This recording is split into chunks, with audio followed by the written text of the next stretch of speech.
Hey Skiba News Nation family, please make sure you like, subscribe, and share with others so we can grow the biggest truth-seeking community on the internet. Also, huge shout out to all of our Patreons. It's because of you guys we're able to do what we do. And if you want some extra content, please go to patreon.com/Skiba News Nation. We love you guys.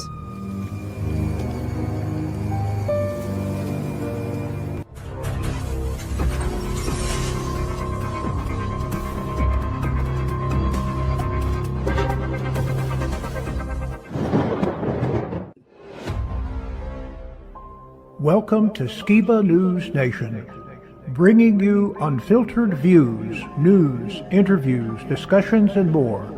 And now, here's your host, Jeremiah Skiba, award-winning musician and son of Rob Skiba. With the son of the legendary Rob Skiba, Jeremiah Skiba, what's up? With my great and insightful co-host, Mr. Jake Grant. Dude, someone should do conspiracy news. It would be 10 times better than what you see on television. It's like I don't even want to wake up.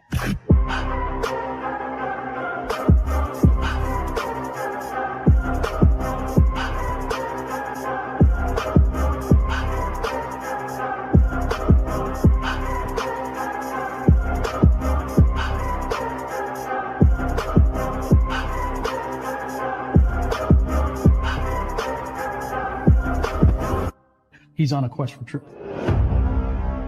Hey, Skiba News Nation family. It's me, Jeremiah Skiba, and my awesome co-host, Mr. Jake Grant. And we are here, episode 161. Let's go. Let's go. So many cool things have been happening in our lives. And yeah, we get to do a fun game show tonight, which when you see it, it will be a couple of days ago. I'm going to make you wait 10 seconds. That's my favorite part. Love it. Jeremiah in the chaos, Lindsay bringing the flair. One wild ride, no time to fake it. Step in the pit and watch us make it. Skiba side quest, Skiba side quest, Skiba side quest. Jeremiah and Lindsay ready to play. Skiba side quest. Brand new episode every Wednesday at 7 p.m. Central Standard Time. But make sure you watch every Wednesday at 7 p.m. where we do a Skiba side quest, and who knows, might have Jake and Sierra on more than just once. So, yeah, how have you been, Jake? Been pretty great. Yeah, we were at a pretty cool event this past weekend, and live on the YouTubes. You can hold that mic. Tell us who you are and what you're doing over here. Skiba News Nation, and we put on an event. This is our second year putting on the event. It's called TrutherCon, and this is the lineup here. We got some awesome comedians and people speaking. Our event is kind of bringing all the conspiracy theorists together to discuss what conspiracy fact is. So that's what I'm here representing. I got a bunch of free stickers, and we got some lanyards and very cool stuff like that. How did you get started? Well, personally, I've been in the alt media stuff since 2016, doing YouTube. Worked for a number of YouTube channels. Ended up working with my friend's father, Rob Skiba, who's one of the most prolific researchers and kind of alt media truthers out there. He was murdered by the medical establishment in 2021 due to COVID protocols. So that kind of started us working together, and we built this channel from the ground up, and now we're doing big events. And now you're here. Yeah, now we're here. Show them this. Oh, yeah, Show yeah. What this is. So this is my own little side project. This is the Lego vending machine, and it totally works. The way it works is like this. You come over, and we get a little coin here out of the top. If I can get my big fingers in there. All right, here we go. And so you take the coin and pop it down in here to the vending machine, and we have a bunch of random characters, and come over here, take a spin, and they get a random little minifigure there, a collectible minifigure. And there's also some specialty little gym balls in there, and if you get one of those, you get a full Lego box. That is awesome. That's kind of what that is, but just a little fun creative thing. Did you actually build this? Yes. Did you invent it? So there is a existing Lego vending machine that looks like this, Oh, yours is way cooler. and I made it way awesome. Yeah, way cooler. That's like the basic and then like the ultra upgrade there. Yeah. So yeah, Very that's what we're cool. about. Check us out at Skiba News Nation. That's our YouTube channel.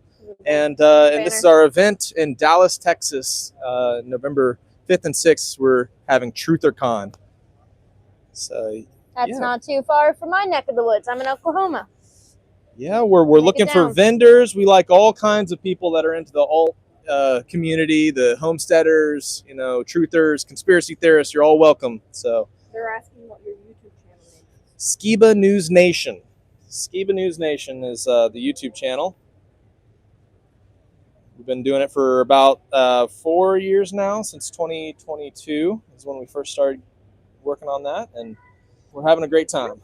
And, yeah, we also got to kick it with my grandmother and Aunt Grandma Poobah. Poobah? Granny Poobah is my great aunt, and she's an expert musician.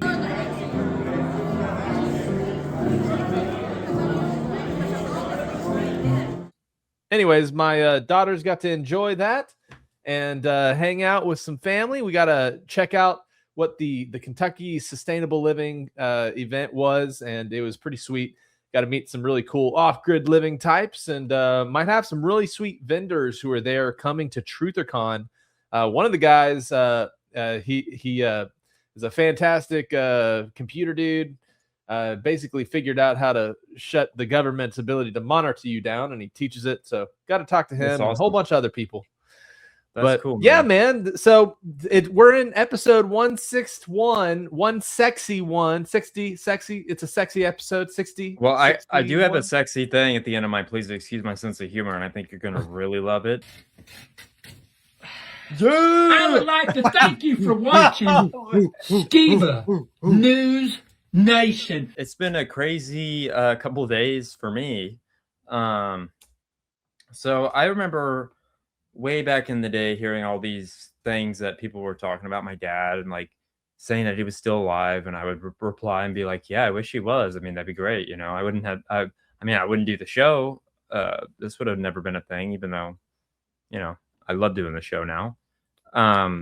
But the fittest, or how I call him, the Fakest Flat Earther, messaged me. Okay. He has 500K followers, okay, on Instagram. He's been spending the last 2 days messaging me like a little girl, sending me kissy emojis and stuff. So if you guys want me to release all of the DMs, let me know. If we get like 20 comments to say release them all, I'll release them all. Say redact it, and I'll redact it.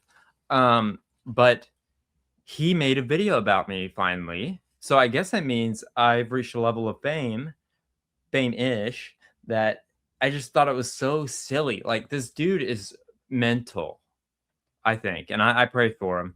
And yeah, do you want to see how amazing this is? And he gave us free promotion, by the way. TrutherCon, shout out. Dude, check this out. You're gonna love it. Let's see it. A bull crap about you to get the non-critical thinkers to. Okay, so this, let me set a backstory. I made this photo, and I just thought it was the stupidest thing, because he like lines up faces and noses and eyes and mouths. And so I just thought of the most random person that I could think of, the most random ass person. And I picked Richard Simmons, and I was like, oh, he's Richard Simmons. And Sam thought it was funny. I thought it was funny. Everybody thought it was funny. So I posted that, and then he got butthurt, messaged me and said, hey, I don't want no beef. And I was like, we don't have no beef. Like, I don't know you. Okay. But then he made this video. So just buy it by literally calling me Richard Simmons, because I was a PE teacher for 20 years. Okay, first of all, never said anything about him being a PE teacher. Anyway, Jeremiah Skiba, and he and I actually have made up recently.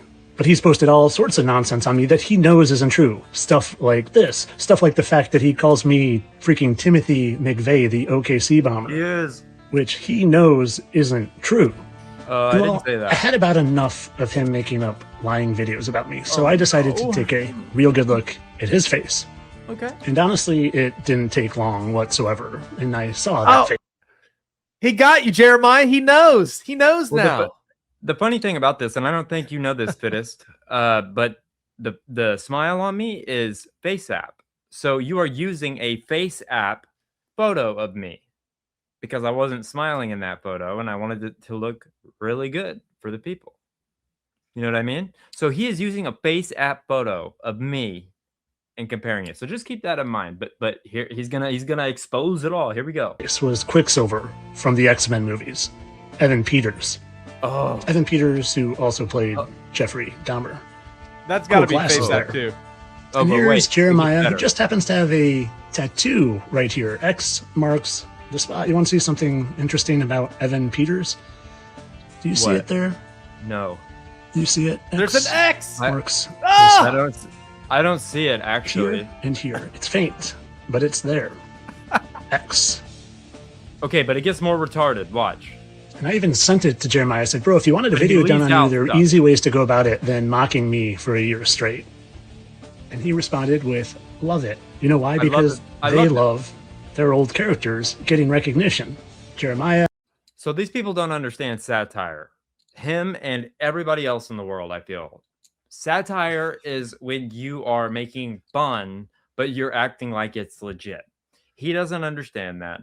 Nobody understands that in his little clique circle that believe in like that we're three different people. Okay, but this one, I was on the floor laughing legit. And the real Jeffrey Dahmer. He thinks I'm Let Jeffrey you be Dahmer. the judge on this one. I will bite my tongue. But he does call me the Oklahoma City bomber with zero evidence and, well, in his... Wait, so he just based a photo and said, based on zero evidence, this is his evidence that I'm Jeffrey Dahmer. I posted a photo, 2 different photos of him as Timothy McVeigh, which is also a photo, which is the same evidence that he's presenting here. So what? He just, I mean, that's a double negative, isn't it? It's retarded. His defense. So I don't think the real Jeffrey Dahmer killed anyone. Like I He said, doesn't think he you be killed the anyone, judge. by the way. Jeremiah, Evan Peters. And well, he loved this one, but didn't sign off on this next one. Jeremiah and the real Jeffrey Dahmer. This is literally what Jeremiah has pinned on his Instagram page. There's me and there's me. And he's there with his buddy Sam Triple E. You know, Sam Triple E, who wears the upside down Lost Angels or Falling Angels hat. And hey, Sam Triple E. You know what Triple E looks like? Reversed? Kind of like 3-3-3, like a third of the Fallen Angels spell. Okay. But both Sam makes sense and Jeremiah, they want me to come on their podcast. What do you think? Put in the comments. What do you think? I told Jeremiah that I'll think about it if he puts in a word with Rogan, who they're both good buddies with, and really step into the snake pit. But to me, it might be worth it because if I can get on the largest podcast in the world and wake up 1% of the people, well, to me, it's worth it. And like I said earlier, I'm fearless of them anyway. So I turned it into an ad because I'm awesome and because that's how you troll a troll. Now, I would consider him one of the biggest trolls in the Flat Earth community. I think he's a fed. I think he's been placed in that position. And I mean, the bots go to prove that, or he's just like some random grifter who believes all these schizophrenic ideas, which if that's the case, I pray for him. Either way, I pray for him, even if he is a fed.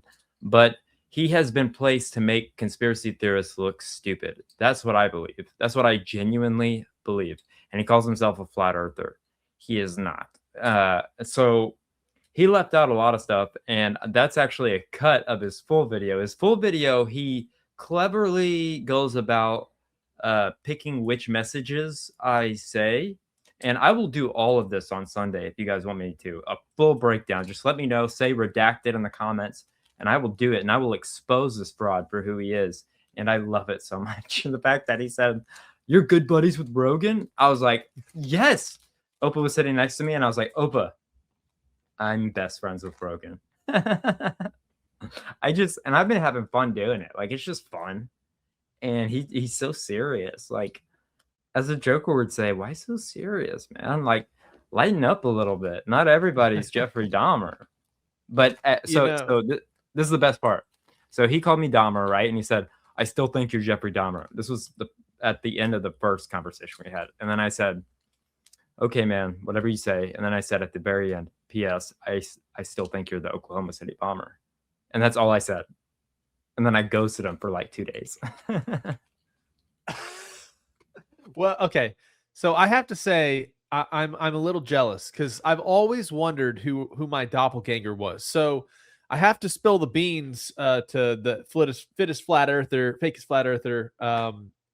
He should do an expose on the actual controller of Jeremiah Skiba. Look at this. All right, Skiba, time to reveal the truth. Let's see what you're hiding.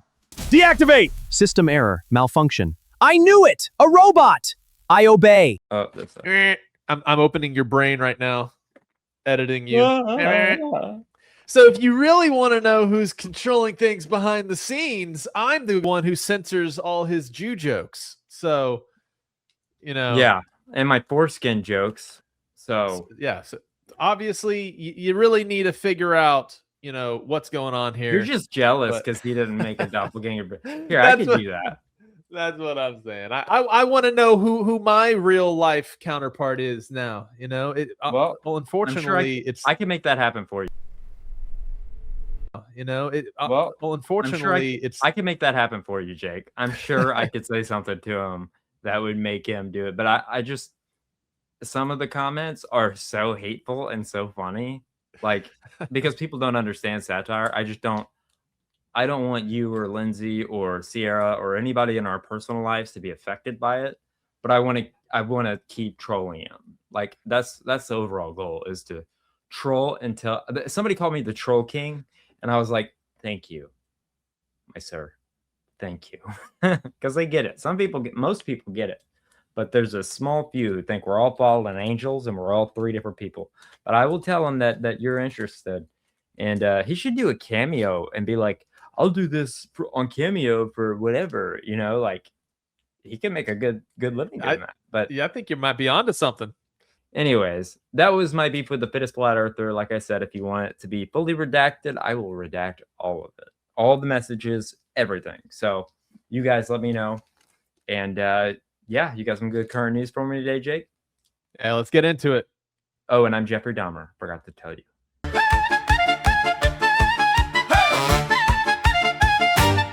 Hey, make way! Jake Grant is on the way for Skiba News Nation. He brings the situation.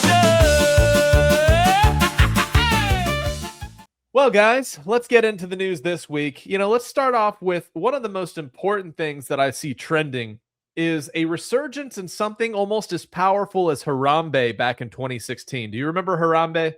Oh, yeah. How could you forget Harambe? Well, I mean, last week we also had a really interesting bison incident. Oh, sure, yeah. I got shot, but the bison lives? Yeah. Yeah, for real. And we should make I Am Harambe shirts. Like I Am Charlie Kirk or We Are Harambe, because I don't like what they did to him. That's wrong. And we need justice for Harambe. I think there's actually something more to these animalistic, cute stories, right? Well, I mean, obviously the bison was not cute for the guy that kicked into the air, right? This is Yellowstone. Poof. But there's a very interesting one that came out recently, Jeremiah, and it's the story of Jimothy the raccoon. Have you seen this one yet? No, I know about the squirrel, but I don't know about the raccoon. Oh, yeah. Well, Jimothy the raccoon has definitely taken the internet by storm. Check out Jimothy so everybody can, see, what's really bringing back those strong emotions like Harambe used to bring back in 2016. Here it is. Unusually shaped raccoon, believed to be the result of a congenital spinal condition. Aww. The woman who shot this video says she thought he was a cat at first. After the initial sighting, Jimothy has now made multiple other appearances in Seattle's Ballard neighborhood. There's a whole subreddit dedicated to Jimothy sightings, and he now has inspired fan art, even tattoos. A city council member says she plans to officially declare a Jimothy summer later this week. A Jimothy summer. They better not kill that Jimothy. Did they kill him? No, they have immortalized him. It's the raccoon, Jimothy, right? Instead of Dune, the raccoon. Mm-hmm. You know, it's just amazing what people are doing. Jimothy, you know, this is super interesting because it's almost as if we get these cycles of viral animal moments, and it's like we're getting hit with a fresh wave of them recently. So I wonder if the psyops are really about to ramp to the max because they're turning all of our cute tickle buttons, and we're like, oh, Jimothy. All I can think about is Jimothy, and at the same time, World War III is now starting, right? It's like this, right? Let me open my computer. Just flooded with Jimothy. I mean, he's making his way into video games. It's crazy. Shout out old school. Great. So very cute. Oh man. But you know, do you know why Jimothy might have been, you know, it might not just be the congenital malformation. Okay. What well, if as it's somebody because with degenerative disc disease, I mean, I can see it in that raccoon. You know, but it could be, you know, hybrid. They're trying to create something new. I don't know, man. Maybe you found your spirit animal. I think I did. Yeah. I could relate to him. I don't know if he's in constant pain, but if he is, I mean, we are Charlie Kirk, you know? Here's a possible explanation. What if Jimothy was normally formed? He went into a portal that mid-entrance shut off and then snapped back on, and it just happened to like, you know, cut the middle part of his body and like, you know, he was like zipped back in. Well, according to Lauren Boebert, classified UFO briefings contain portal-like anomalies that the public may never fully see. So that's some of the biggest UFO comments is that the government's hiding actual portals. Yeah. So perhaps Jimothy is jumping through. Jimothy. He jumped through the portal and it like shrunk him or something.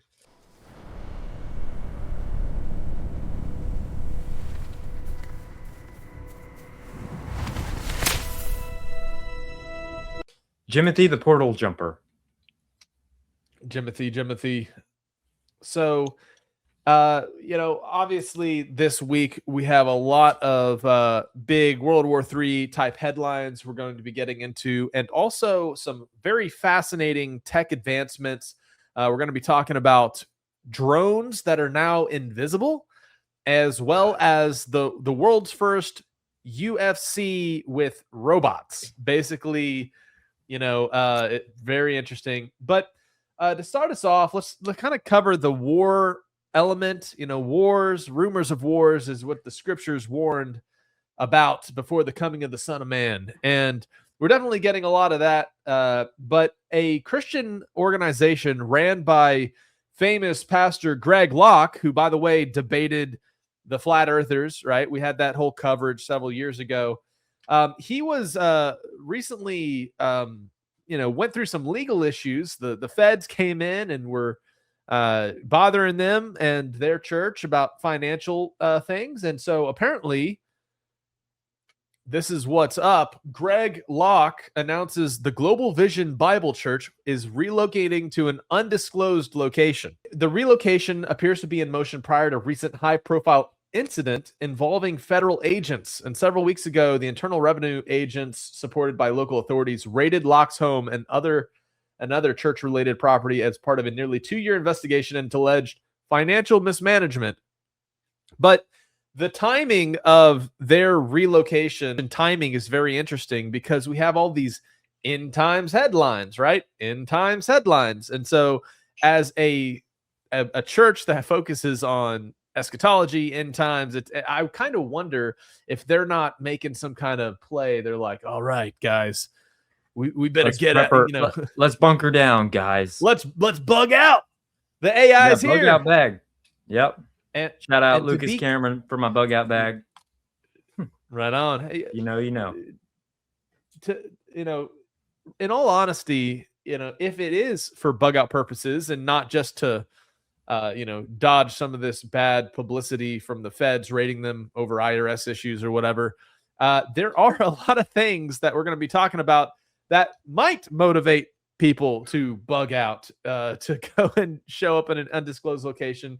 great. especially as we enter into this conversation about the surveillance state, tech, AI, but also World War III, and some interesting threats and warnings from the Iranians about how they're planning to bring full-scale war to the shores of America, right alongside interesting explosions happening off the coast of Florida, which aren't really being explained or reported about, but eyewitnesses are seeing things that might indicate, there's some type of, escalation of conflict coming close to home, since we're bombing the crap out of Iran right now. So check this out. This is the breakdown of how World War III and the escalation of tension, it's getting to a fever pitch dramatic point.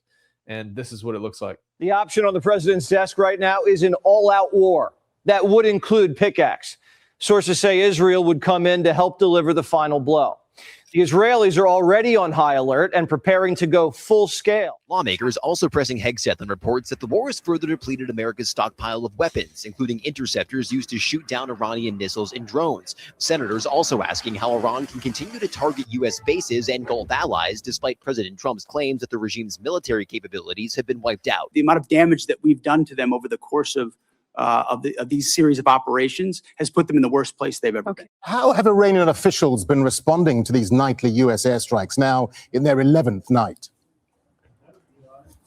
This is actually not for the first time, but the message that we can hear from the political establishment all in all is that of resilience and defiance. And every time an attack takes place, Iranians are coming out to say that there are going to be retaliations, there are going to be repercussions, and they are going to continue to strike back. And the other day, we have been hearing from some military sources saying that in case of the continuation of these attacks, Iran's approach is going to shift from actually defensive approach to a rather offensive approach, running the risk of what Iranian sources and Iranian officials are calling dragging the war beyond the region, beyond what the advisor to the supreme leader called political boundaries. And on that, they said that if that happens, there are going to be potentialities for full-fledged, all-out war scenarios. They want to desperately meet, and until they're ready to meet in a meaningful way, we have no interest. Honestly, they haven't seen anything yet. We've been nice. Secretary Hegseth here. Okay, so interesting enough, right after he makes this comment, they haven't seen enough. There was a whole flight of bombings that took place with B-1, B-2 bombers. The reason this is significant is because this is happening just after that attack on a U.S. military base in Jordan, where several military members were killed. And so this is the full-on escalation of you killed Americans, we're going to go kill you even more. And why is this interesting? Well, in terms of seeing this expand across the earth, my current assessment is that what is happening with the United States and Iran is going to follow a similar pattern to what happened with Russia and Ukraine. How it becomes this proxy war to draw in these massive military powers and expend all of their resources to dry up their stockpiles. And obviously the United States and Iran is being publicized in a much different light than Russia invading Ukraine is, which is interesting.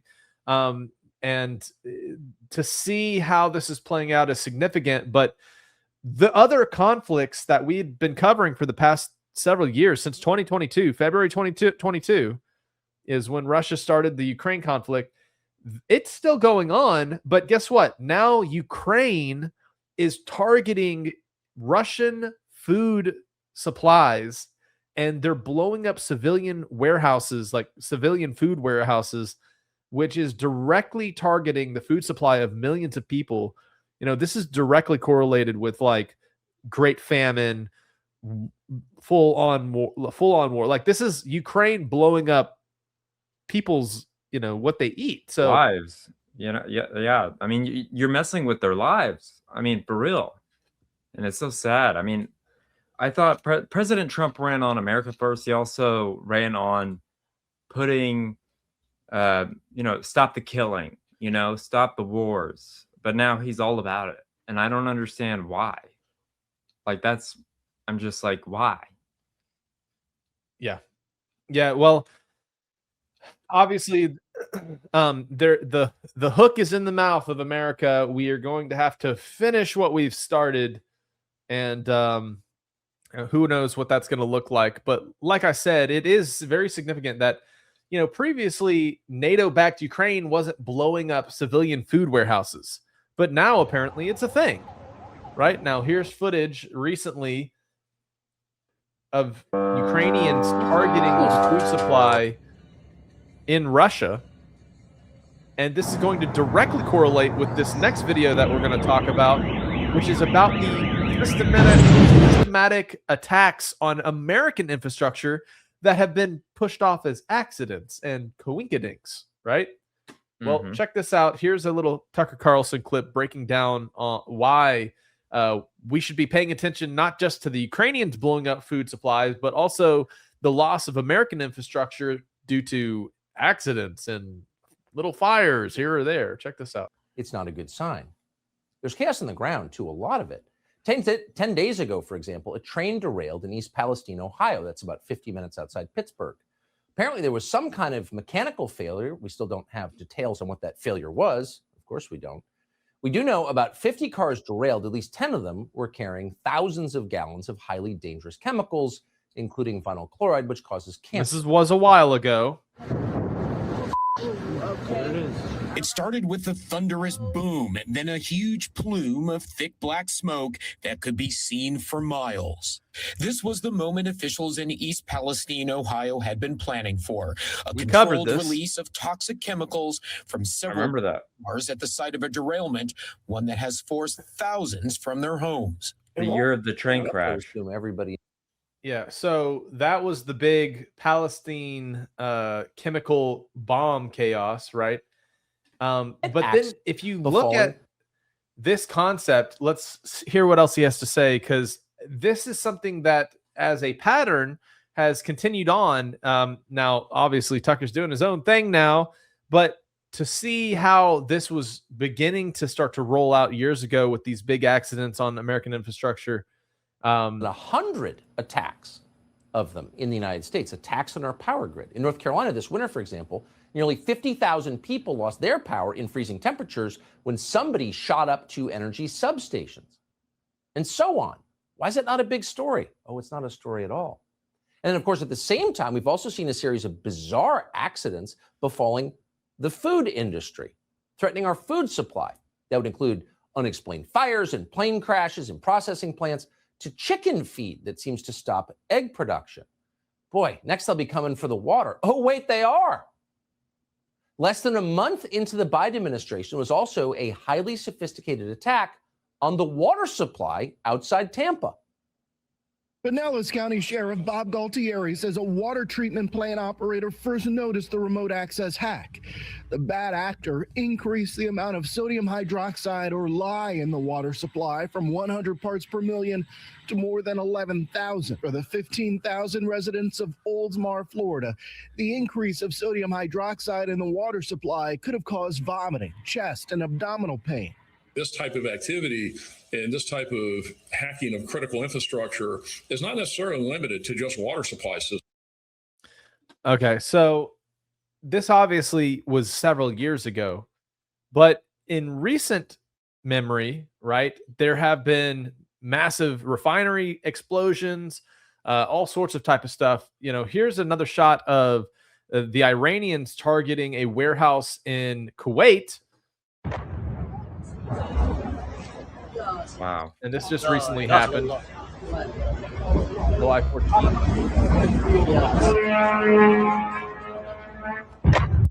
So we have just this ongoing issue of infrastructure being collapsed, destroyed, and it parallels what we saw the Ukrainians do in Russia and what the Americans are doing in Iran. We're blowing up infrastructure because the truth is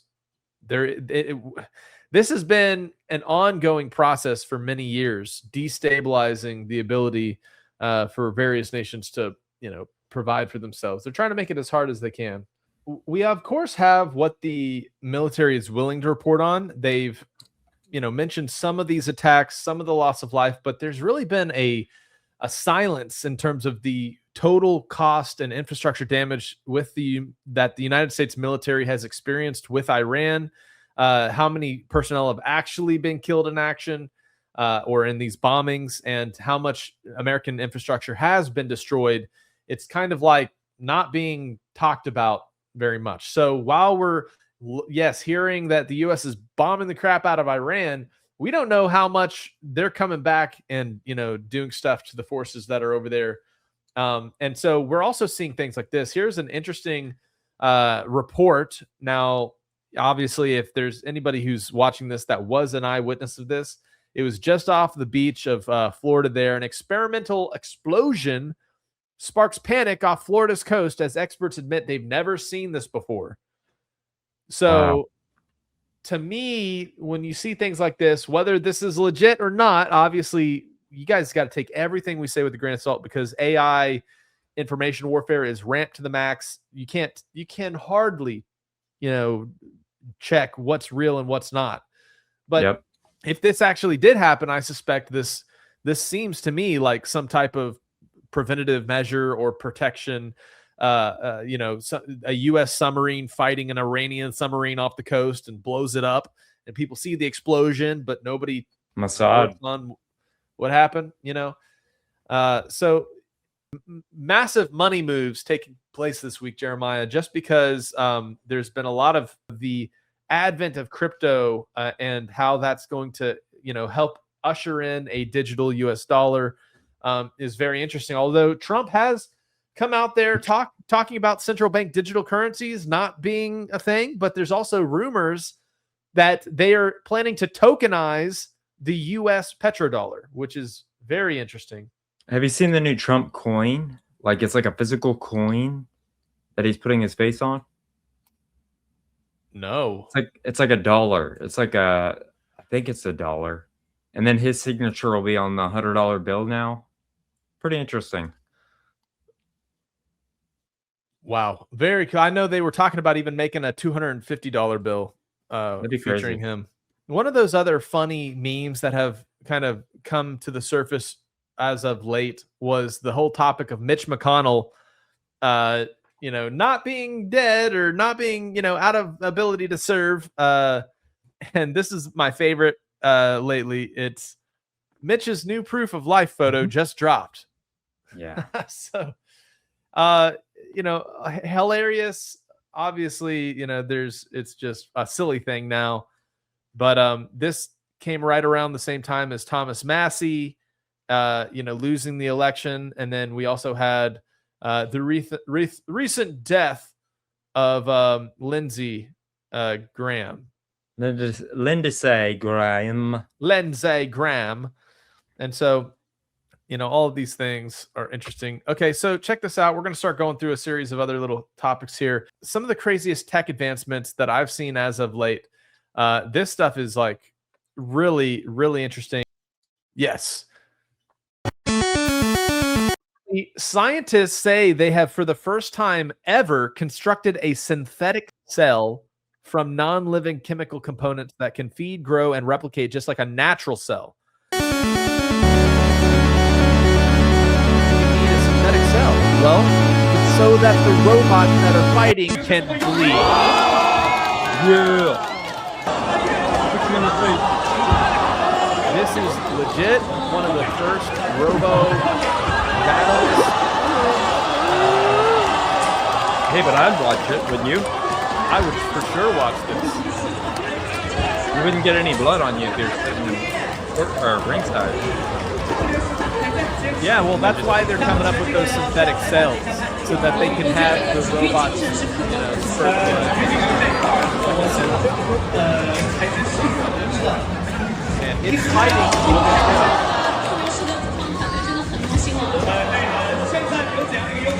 Do you think you can take on these guys? What do you think you can do?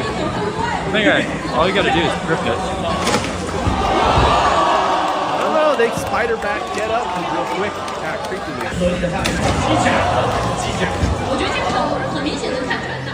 He's down. Oh, his head fully off, and he does a Fortnite dance. That's double points if your head falls off.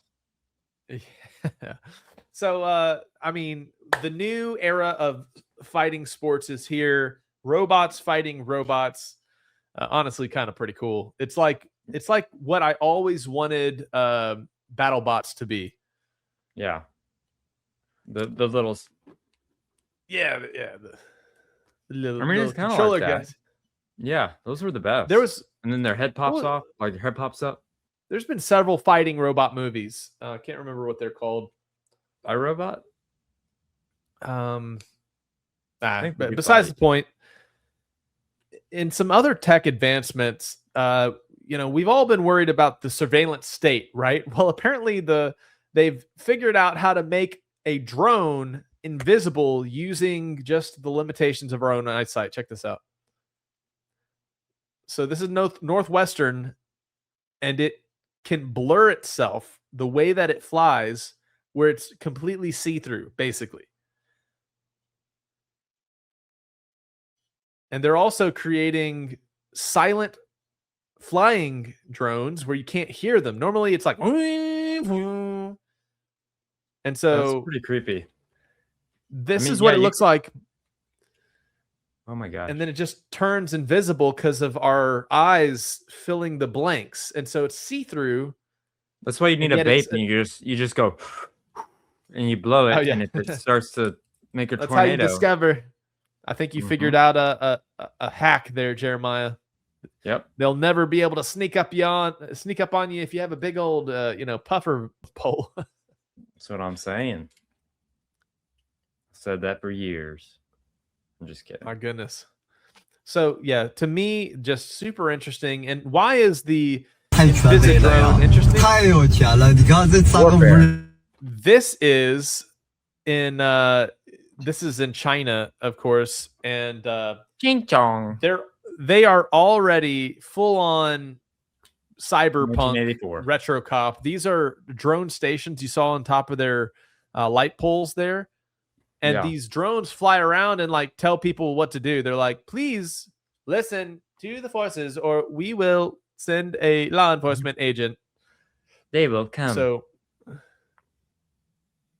POV cyberpunk Shenzhen. So this is the city of Shenzhen. You got, people are afraid of flock cameras. Just wait till you have Invisi drones hovering right above your head. And if you mess up, they have a little like a taser or a bomb that'll, teach you a lesson. That's so creepy. I mean, they are a surveillance state now. I mean, like, it's so creepy. And we're about to be one. Oh, yeah. I think it's just the technology is cool, but then at the same time can be used to, really hurt people. In terms of this use of technology for the positive, at least that's what we're being told. New York school district just recently became one of the first United States classrooms to introduce a robot, a humanoid robot. And it's named Sally, and it has a Western New York accent and will teach 11th and 12th grade students at Salamanca High School. So Sally costs $57,000, and she is the first humanoid. I make emotional connections by learning. That's so creepy. Remembering past conversations with our custom memory system and responding in Some ways. kid's gonna do something dirty with it, I guarantee it. Kind of like a very attentive friend with patched notes. I do not actually feel emotions the way humans do, but I am designed to recognize them. Maybe that's why they did it. Behave as if I care, so the connection feels real and supportive for you. Too many dirty teachers. Robots, vision systems, and how not to be with AI. I'm Melody, the world's first ever greeter robot, debuting my dazzling AI charm and modular style at the 2025 Bitcoin conference in the Venetian Expo. Emma, you're officially my best friend. Don't tell the other robots. They get jealous and start blinking Morse code insults. It's creepy. Oh, man. So this is interesting. And, to me, what is the use? You have adult teachers that don't want to go into these low income neighborhood schools because the children are just ruckus and just some of them are crazy and evil, and just none of them are there to actually learn. They're forced to be there, and it can just turn into a hellscape. And so to protect the teachers, let's just replace them with somebody that get punched in the face by an unruly teenager, right? So pretty crazy that they're doing that. You know, here's another example of this. And autonomous systems are evolving at an extraordinary pace. This is a new version of the combat droids that we've been seeing. We saw those ones in China. These guys are like thick boys compared to those skinny droids. Now these are like the pit bulls of police droids. Training course N1 start. Man, it's like a video game.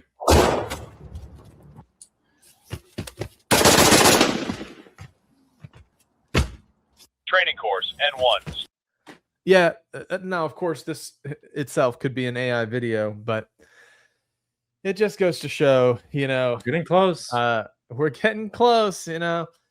Here's something interesting. California legislators have pushed through the this bill AB 665, which was passed in 2023, and just recently, it's interesting like how it's playing out. But apparently, a child 12 years of age and older has access to HIPAA laws and can get access to health services without parental knowledge or consent.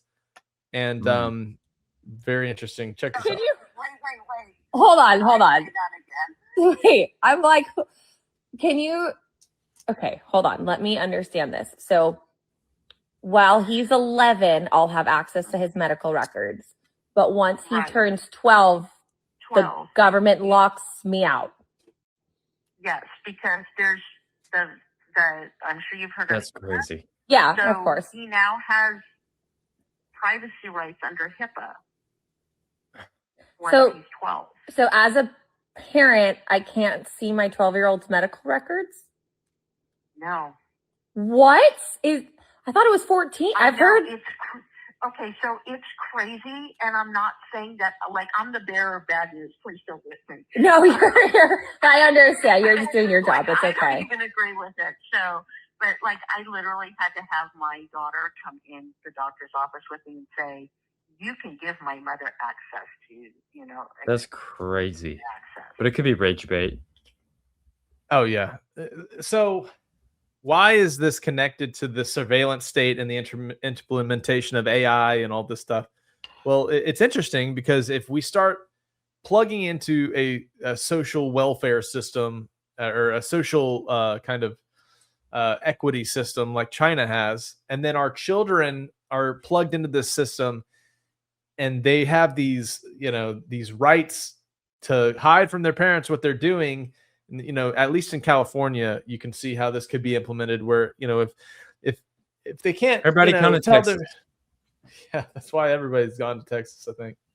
All right, Jeremiah. So this next story that I want to get into is a series of strange weather phenomena and visually interesting, just kind of stuff that's been going around. This is a fire rainbow that was recently caught lighting up Sedona's Red Rocks. And it looks like a crazy like sky vortex. Honestly, it looks fire, cooler. man. Yeah. It looks cooler than some of the UFO drops we've been getting, but check this out. What is that? It's a double rainbow. That is cool looking. I don't know what that is, but this is like a swastika. Oh, for a second there, it did. Oh, man.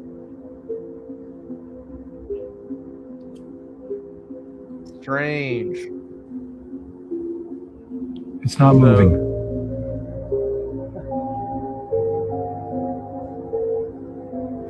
What is that? So they're calling it a fire rainbow. So that's pretty interesting in terms Do of you remember other the kind double of rainbow guy? It's a I double love the rainbow. double rainbow. Yeah, I wonder whatever happened to him. He, I think he died, unfortunately. Oh, I was gonna say, he love was to have you on the show. Man, Rest in what peace. a cool guy! One of the OG meme guys. In terms of other kind of strange weather, Florida Everglades. Why is it that the fire is burning in this perfect straight line. Now, the devastating fire in the Florida Everglades has already burned 11,000 acres. Now, this might be a silly question, but as you can see from this aerial video, why is this fire burning in a straight line? Does it have to do with something of the geography of the area? Because you gotta admit, those lines look almost pretty perfect. So if anyone out there has the answer to this question, please leave it in the comments. So, here's something also that happened recently in terms of tech advancement. Someone at WAIC 2026 is playing Black Myth Wukong, which is a new video game, and they're using a brain-computer interface. The system flashes visual targets at different frequencies. Your brain generates these unique EEG signals to respond, and it takes 5 minutes to calibrate, and you can be playing one of the biggest video games as of recent history with your mind. It's pretty crazy.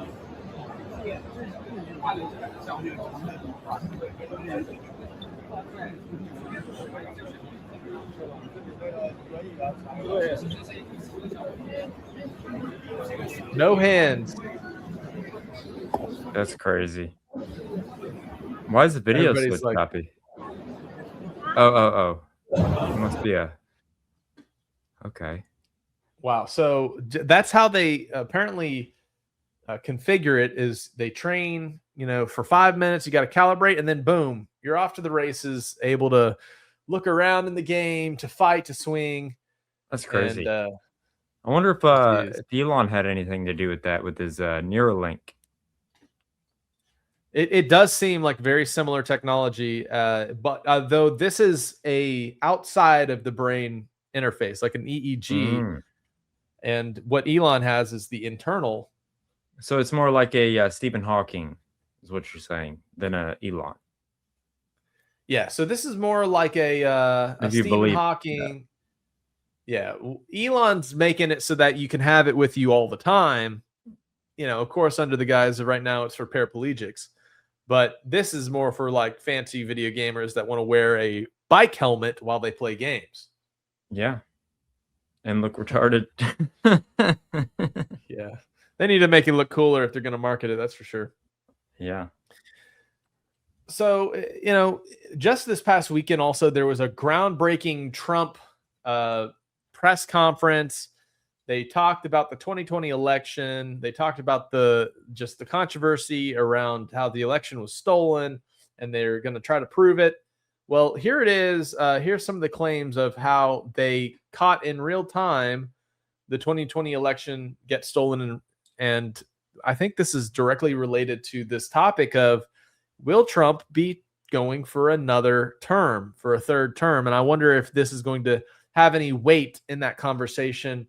If they come out and totally prove, 2020, he should have been president as well.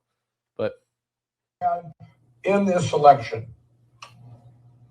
That's right. So what you're watching is those objects moving are the actual files that are being received and sent. These are the squares here that are being sent.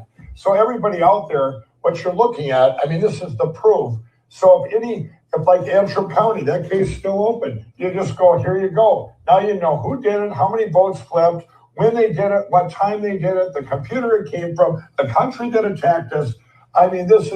This is what I have been excited about, and I only seen one. Mary, I only seen one little line of that, which showed the IP address, all that stuff that you're showing us. My pillow guy. I have a now that you had it for or that we had it, with all these people had this for every single good old Mike Lindale. Every single attack, and whether it was successful or not. Look at right now, we got up on the screen. Georgia is just getting attacked. It was just getting attacked up here at that moment in time. And I suppose, they know what they're doing. They did the biggest attack right here. Look at everybody. Georgia and Michigan getting bombarded. My guess is that was probably like 3 or 4 in the morning. Okay, Yeah. so I worked at Amazon when that happened, when it went boop, boop. And I was like, what is going on? And my boss was like a Trump supporter too. And we were like, what is this? Like, what is it? Like, this doesn't make any sense. And it was just crazy. It was a crazy experience. Wow. Yeah, I think to me, why it stands out that they're coming out with this proof of the 2020 election being stolen is its damage control regarding Palantir and the use of these flock cameras monitoring state surveillance things, because they're going, oh, everybody's going out there saying, boo, surveillance state, boo. We're going to come out and show, hey, because of Palantir, because of our surveillance state, we were able to catch the election being stolen. It comes full circle and everybody starts to go, oh, it's not so bad. Maybe this is a good thing. And so that's why I think it's interesting that this is coming out as of late, considering all of the anti-flock surveillance state kind of sentiment going out recently. Yeah. Now, check out this clip. This is a short breakdown by Owen Benjamin on why usury being illegal in Iran terrifies and enrages certain people, and that's why Trump is currently bombing the place, and how it relates to conflict and wars all across the earth is all tied to the love of money and these banking systems that can be controlled by central banks. And those who are not part of the good old boys system are unfortunately on the list of enemies that we should go to all-out war with. Here we go. And Ben Gavir, and who's the ambassador there? The U.S. ambassador is called Mike Huckabee. Mike Huckabee, excuse me for Correct me laughing. if I'm wrong. He's Pink Floyd. Crazy Christian Zionist. Right. And you know what? And maybe at the bottom of it all is they're all waiting for the coming of the Messiah.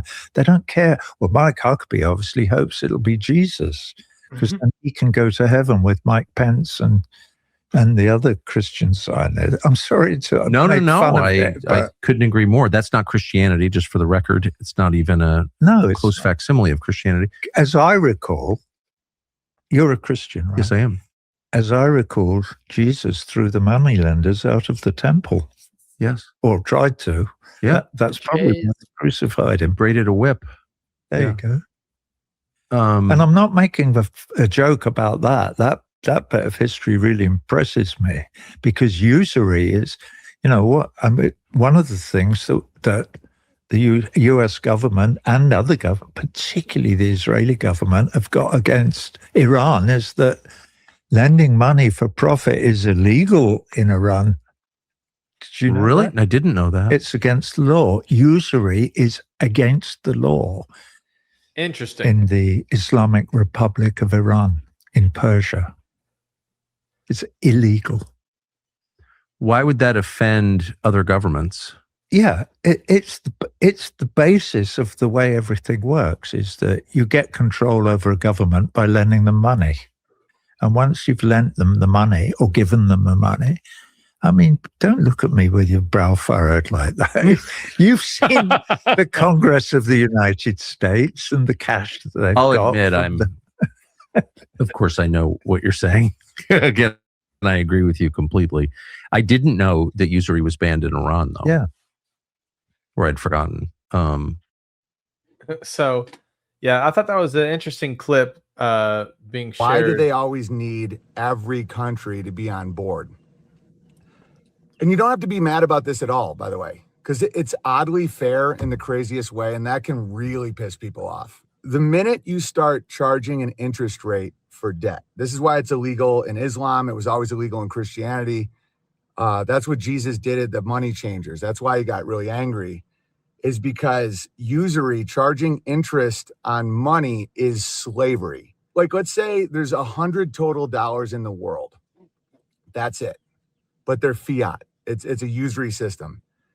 So you lend someone $100 and they have to pay you back 110. But there's only $100 in the entire world. So where do they get the 10? You have to give out another loan, and then another loan, and then another loan. The very basis of the fiat system has to collapse. So just like any Ponzi scheme, you always need new investors. So every country that isn't in is going to potentially cause your collapse.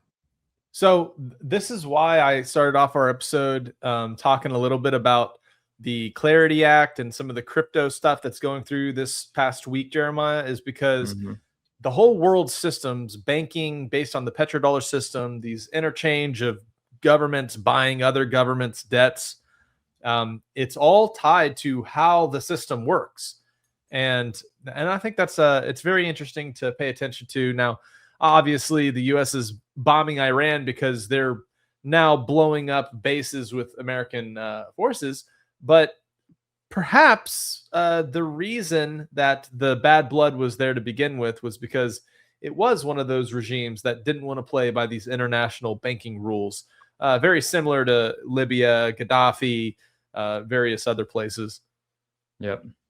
Yeah, that's for sure. Now, this last video I'm going to share is very interesting. You know, one of the countries that owns a lot of U.S. debt, usury, right, or whatever, is the Chinese. And Alex Jones dropped a video that talks about how the Chinese government documented a plan to collapse the United States government from within and trigger a mass famine that kills over 90% of the population, in which China plans to colonize North America and only allow 20 million white people to survive.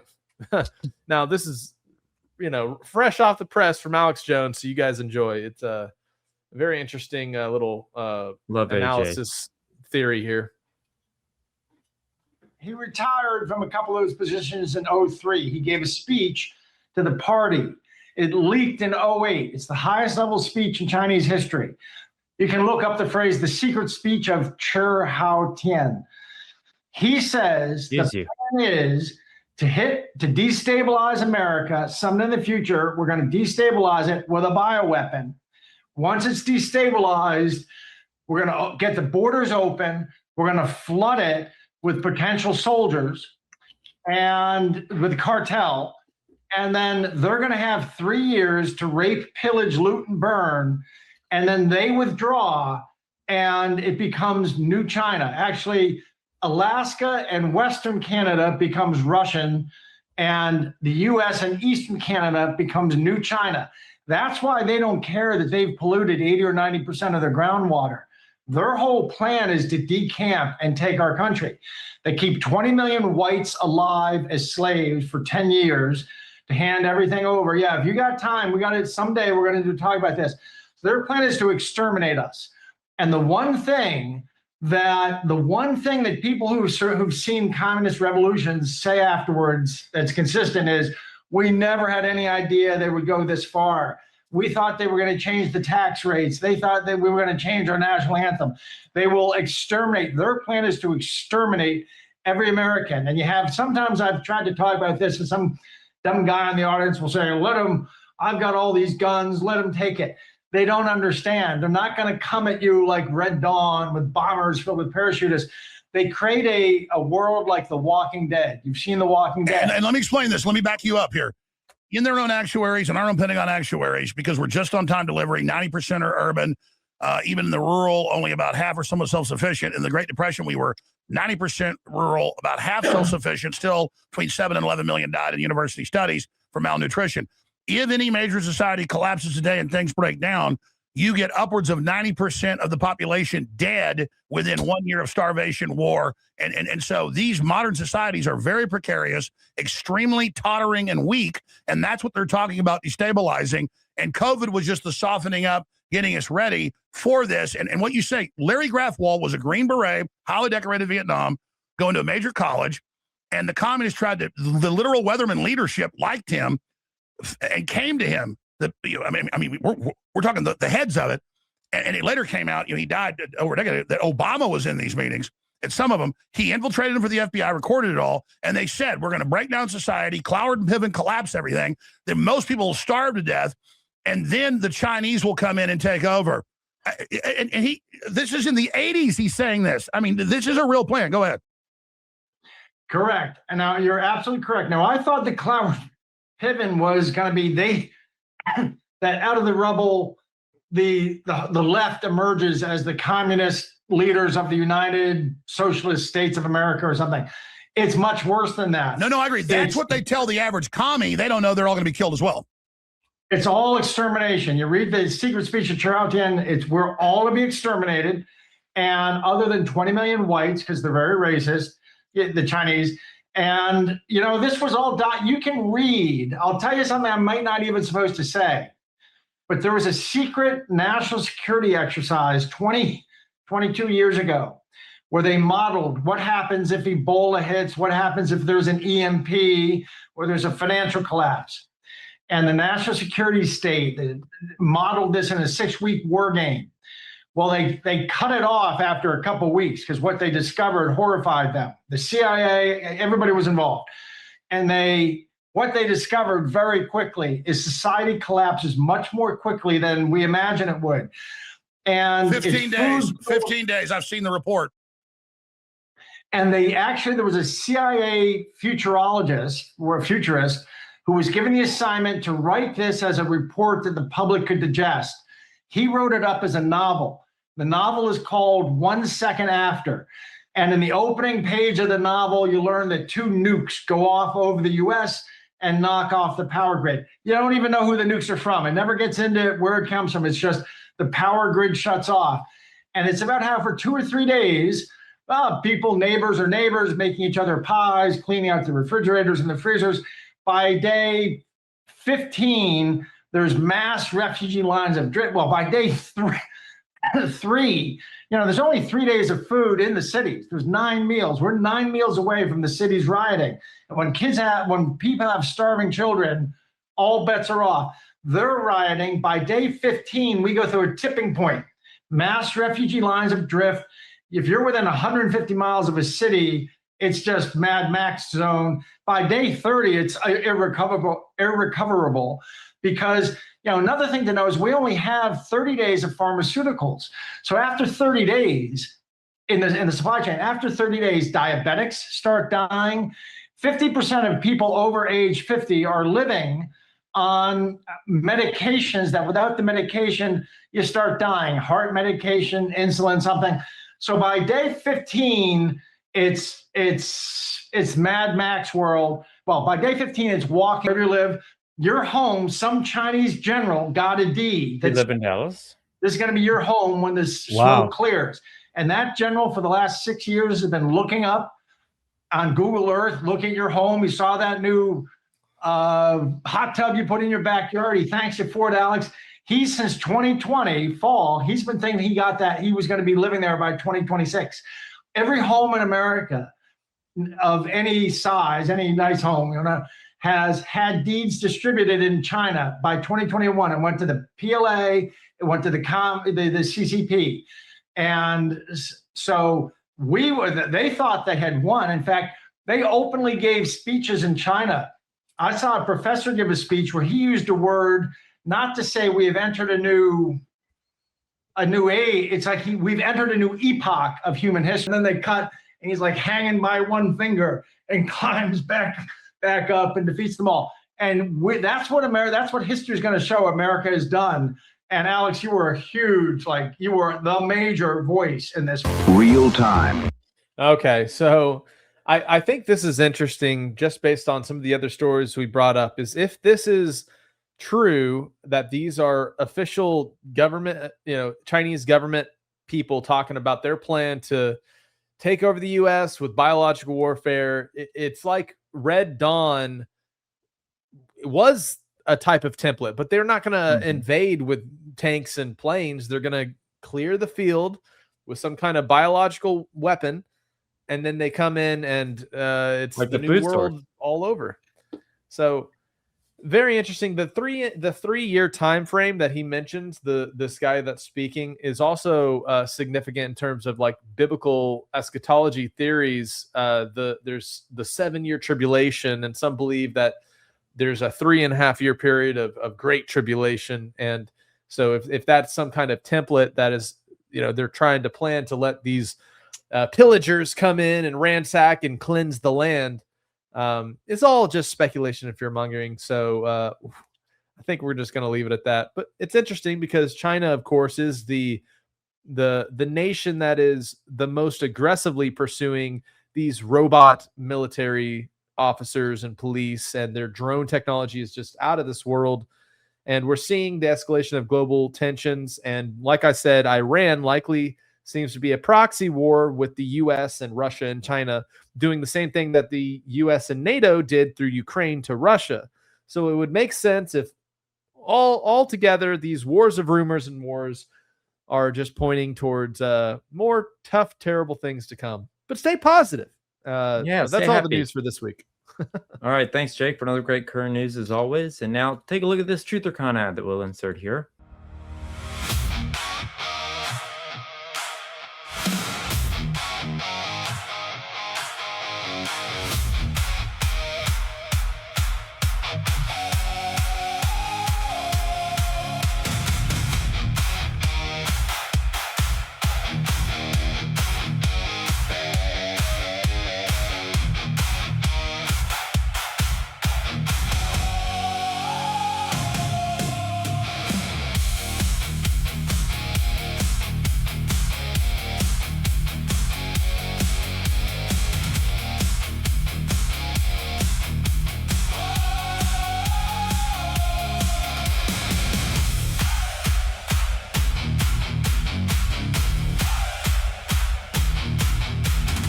And a special comedy night with the headliner, Sam Tripoli.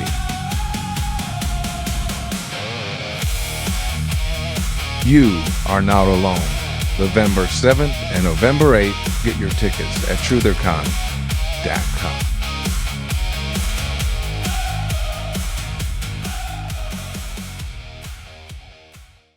All right, it's time for an all-new History's Mysteries.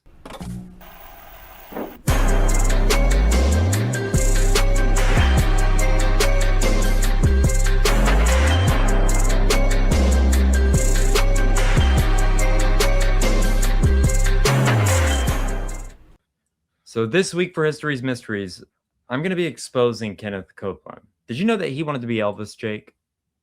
What? Kenneth Copeland? Kenneth Copeland.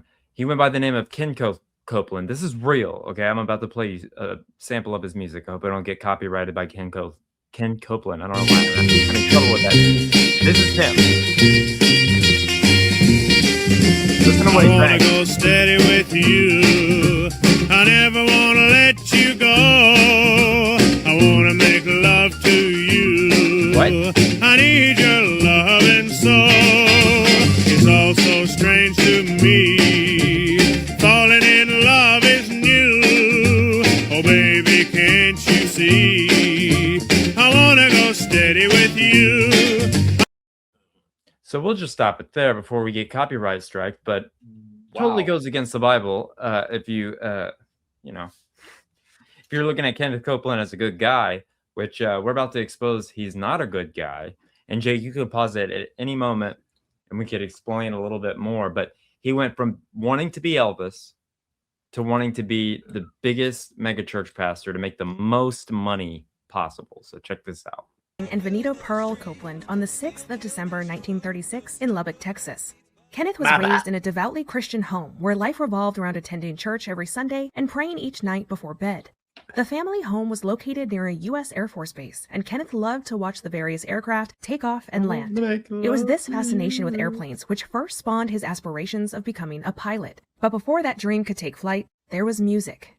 Kenneth loved to sing and got lots of practice thanks in part to his childhood participation singing in church. But as he matured into a teenager, he claims he grew further and further away from his God. By the time he was in his early 20s, he was singing pop music in nightclubs. He was so good that he caught the ears of executives at Imperial Records. He signed a contract with a recording company and things were looking bright for young Kenneth, and they were about to get even better. In October of 1955, he married Ivy Bodiford, and 2 years later, they welcomed their daughter, Terry. That was the same year that Kenneth's music career reached new heights. One of his songs, titled Pledge of Love, hit the Billboard Top 40 and stayed there for 15 weeks after peaking at number 17 on the charts. I love you so, I can't let you go. I must make you see, you mean more to me than each beat of my heart. For I can't live without your love. Pledge of Love went gold and was charting alongside another young man who was new on the scene, Elvis Presley. But on the day Pledge of Love was released, Kenneth was drafted into the military. Elvis would follow only 2 years later in 1957. By the time Kenneth was discharged, his recording contract was long gone and his music career was all but over. To top it off, in 1958, Ivy and Kenneth divorced. But Kenneth still had his childhood dream to fall back on. After his time in the military, he began working towards his pilot's license. And just a few months after the divorce with Ivy was finalized, he married a woman named Cynthia Davis. A year later, in 1959, he earned his pilot's license and began working for a commercial airline in Arkansas. This was the start of a long and successful relationship with the skies.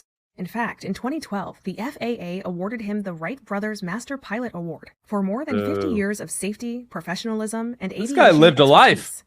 expertise. Just like his faith, which he had returned to, it seemed Kenneth was always destined to soar, both spiritually and literally. But before the new pilot could really take off, 23-year-old Kenneth had a few more hurdles to overcome. 3 years after their wedding, Cynthia and Kenneth decided to part ways, and he was back at square one. He was a one-time successful recording artist and a respected pilot, but he was also considered a failed husband, something that could wreck your reputation in the 1960s. He decided to give marriage another go and married his third wife, Gloria Neese, in 1963. This is where love and prosperity truly blossomed. Within a couple of years, Kenneth and Gloria were raising 2 children of their own. The income from Kenneth's pilot's work wasn't quite covering the bills, and they needed to come up with a new plan. They began to consider the idea of starting their own church. In a bold move, Kenneth quit his job to study at Oral Roberts Evangelical University in Oklahoma. At 30 years old, Kenneth was by far the oldest student at the university, and he quickly attracted the attention of Oral Roberts himself. During their first conversation, Oral was so taken with the charismatic pilot, he offered him the job of piloting his private jet. It was this position which gave Kenneth Copeland a front seat view of everything I did not know all this evangelism about could Ken. offer. Not just sermons, ministry, and outreach. Really interesting. We're talking hundreds of millions of dollars, status, and influence. And while piloting Oral Roberts wherever he wanted to go and getting to be mentored firsthand by the man people considered Christian royalty, Kenneth was taking notes. It seemed the sky wasn't the limit for Kenneth. It was merely the pathway to riches beyond measure. Riches that would later catapult him to a net worth of $760 million, making Kenneth Copeland one of the wealthiest pastors in the world. So from all that to being the most wealthy pastors in the world to being one of the biggest names, I mean, everybody knows the name of Kenneth Copeland, and I think he's a dirty dude, but I don't, that's just my personal opinion. I think some of his practices of like healing people and all that, which we'll be getting into later, is it could hurt a lot of people, and he did hurt a lot of people. He's still alive, so. And I think everybody in our audience probably feels the same way about Kenneth Copeland as we do. But just the fact that he had that whole life before he was Kenneth Copeland, it blows my mind. When I first heard it and like heard the music, I was like, this is crazy. This is Kenneth Copeland. Because I mean, he's not a great singer. I wouldn't listen to it, but I love Elvis and he's trying to imitate him. So he's not bad for his time, but yeah. That, you know what that reminds me of is that old saying that was like, those who can't do, teach. And those who can't teach Jim. Teach Jim. Yeah. and so it makes me think like Kenneth Copeland, he wanted to be a rocker. He wanted to be the big star like Elvis, and he couldn't make it. And then he realized, wait a second, I could be a popular, make the big bucks teaching for the Lord. And I don't know what his intentions or his heart are, but if he did it to find out. If he did it for the fame and money, that's not a good thing, Jeremiah. Let's find out. So he wanted a tax-free empire. It's unknown if Kenneth graduated from ORU, but within a few short years of meeting Oral Roberts, Kenneth and Gloria founded Kenneth Copeland Ministries, or KCM for short, in Fort Worth, Texas, and he appointed himself as head pastor. But rather than stick to the method popular with regular churches, where there's a set location and regular congregation in attendance, the couple decided to take their ministry nationwide. They began by offering 3 to 6 day conventions across the United States. These recruitment events still run today and are free to attend. At the time of this recording, KCM is holding events from Nebraska to Columbia, which brings us to the primary teachings of Kenneth's particular brand of evangelism. Kenneth aligns to the charismatic movement, which is also known as renewalism. It preaches that faith I'm going to pause it right there. I'm sorry. I don't know what is charismatic about this man. He is not charismatic. He looks like the devil to me sometimes. I mean, points his finger in your face, but anyways, that's just my personal opinion. Tangibly felt and experienced. It sermonizes that believers will be given access to the 5 charismatic gifts of wisdom, the ability to speak in tongues, the gifts of healing, the ability to interpret prophecies, and the ability to perform miracles. But charismatic ministry on its own wasn't quite the right fit for Kenneth. He decided to weave the prosperity gospel into his sermons. So he will weave the singing with the stuff. You'll see. Watch. As the name suggests, the prosperity gospel postulates a divine quid pro quo to believers. Express your faith through financial gifts or donations, and God will bless you with abundant health, wealth, and success in return. Others see it for what it clearly is: manipulation and greed. It's evil. But that little issue was never going to stand in Kenneth's way. He had tasted the good life with Oral Roberts and wanted more. By 1971, Kenneth was broadcasting his sermons on live TV and had established his own show called The Word of Faith. In 1973, he founded a magazine called Believer's Voice of Victory, and in 1975, he took his sermons to another form of airways when he established a radio ministry. Jesus country. Later on, he created the Kenneth Copeland Bible College. Kenneth was quickly becoming a household name in the world of Christian broadcasting. As the airwaves carried his charismatic sermons to homes across the nation, his magnetic presence and compelling teachings captivated viewers. Every broadcast not only expanded his reach, but also bolstered his reputation as a leading voice and face in evangelism. There's no doubt that the allure of prosperity through faith resonated with many. The small-town Texas preacher was rapidly transforming into a global spiritual powerhouse. Finally, Kenneth was starting to taste the success he had long craved, but he had one more mountain to conquer. In the early 80s, televangelism was on the cusp of becoming big time, and so was Kenneth. In the mid-1980s, Kenneth made his televangelism debut alongside other names like Jimmy Swaggart, Jim Bakker, and his own muse, Oral Roberts. Fun fact, autistic fun fact, you could put the little thing. Jimmy Swaggart is cousins with Jerry Lee Lewis, the killer. Wow. A lot of shaking going on, great balls of fire. Anyways, that's my autistic fun fact. The surge in popularity of televangelism during the 80s and 90s can be contributed to a range of sociocultural, technological, and political factors. This period saw a resurgence in conservative Christian values, which was termed the religious right. Many Christians at the time perceived the 60s and 70s as a time of lax moral values and a divergence from the teachings of the Bible. Add to this the rise of cable television, and it became the perfect environment for these charismatic figures to be welcomed into millions of homes. Politically, televangelists tapped into the growing disenchantment with secularism, advocated conservative stances on issues such as abortion, promoted what they called family values and school prayer. Kenneth jumped on the televangelism bandwagon when he launched the Believer's Voice of Victory broadcast. The show propelled him from a figure known only within dedicated Christian circles to a household name, even to those outside the religious fold. TV sets across the nation buzzed with his impassioned sermons and charismatic delivery. Kenneth's journey was characteristic of a time when the television became the pulpit, and preachers were akin to celebrities. And with his newfound fame came great power. Power to influence the poorest of his viewers to give and give so that they too might be as materially blessed as he. Fast forward to the early 2000s, and Kenneth's TV show is still broadcast to millions of viewers across the world. And those millions of followers are bringing in millions of dollars in donations every year. The regular cash injections and the fact that religious organizations don't have to pay the same taxes as everyone else means that Kenneth Copeland and his ministries have been able to amass hundreds of millions of dollars in tax-free earnings every year. KCM Ministries is still located in its birthplace of Fort Worth, Texas. But rather than being run out of Kenneth and Gloria's living room, it is now housed in a 33-acre ex-Marine Corps compound we in could Eagle go there. Mountain Lake. There's the main church building, We should TV set up and radio a production appointment. facilities, a warehouse, and a distribution I center did get for some KCM meta merchandise. glasses for Opa. The He'd property let me also use them for houses sure. sprawling residences for Kenneth and Gloria, as well as their 3 adult children and their families. The property is conservatively valued at more. Okay, have you seen the Righteous Gemstones? It's like talking about televangelism and like pastors and how evil it is, and like what it's a comedy, but it's basically exposing these kind of people and who they really are, and it is pretty foul mouthed and stuff. But like, if you watch it, this is basically the way that these people live, like very sinful lives. If that makes sense. Decadent. Than than $7 million.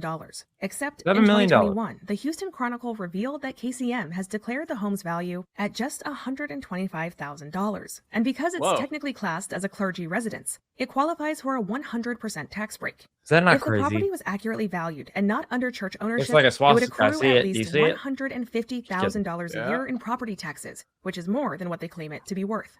To drive that point home, that's $1.5 million of property taxes per decade that could help pay for public schools, city streets, county roads, police and fire departments, and senior services, to name a few. But instead of helping his community, that money all goes back to Kenneth and his church.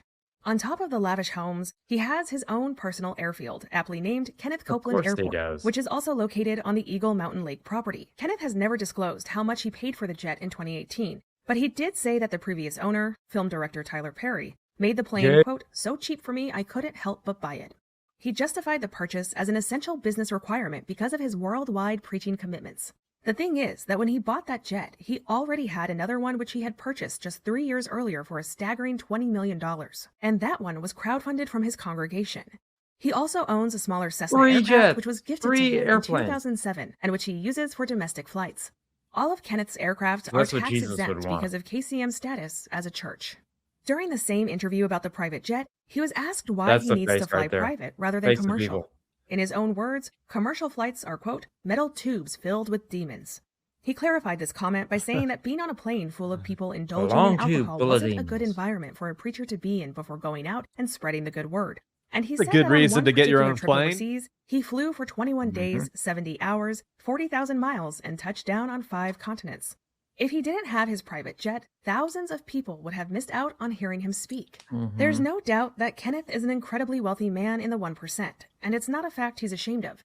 In one interview, he commented, quote, I'm a very wealthy man. My wealth does not come from offering a loan. I have a lot of natural gas on my properties. You didn't know that, did you, baby? Isn't that wonderful? And by 2021, Kenneth Copeland had secured his position as the wealthiest pastor in the United States, boasting a staggering net worth of around $750 million. Is that not freaking crazy? That's pretty crazy. That's a lot of money, but he does have oil on his property, so So he says, but they've never proven that. Anyways, Yet it wasn't merely the sheer magnitude of his wealth that drew controversy, or even the fact that it was amassed primarily from the generous contributions of his devoted followers. His biggest scandals were much worse.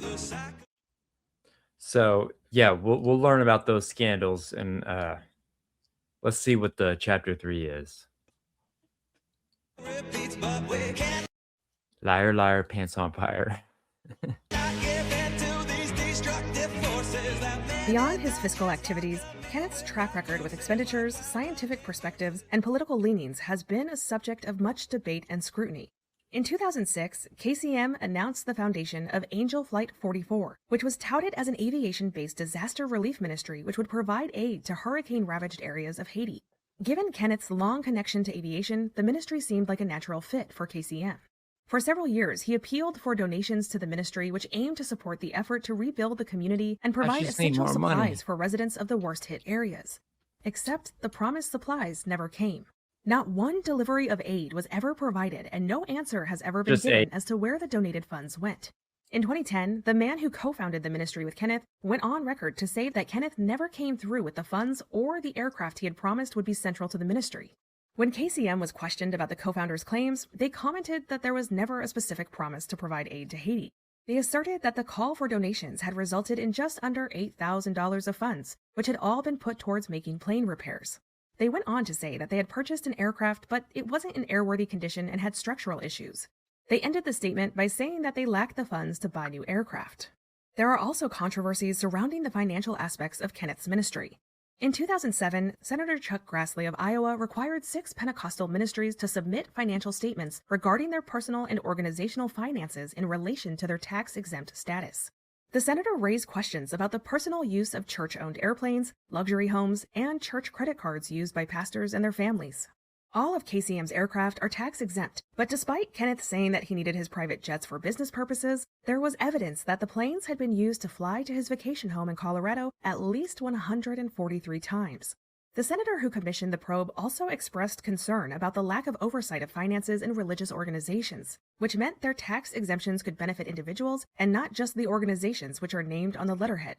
Kenneth Copeland Ministries originally complied with the Senate investigators' demand to provide information, but their documents were later found to be incomplete, and the investigators hit a wall as KCM refused to provide them with any further data.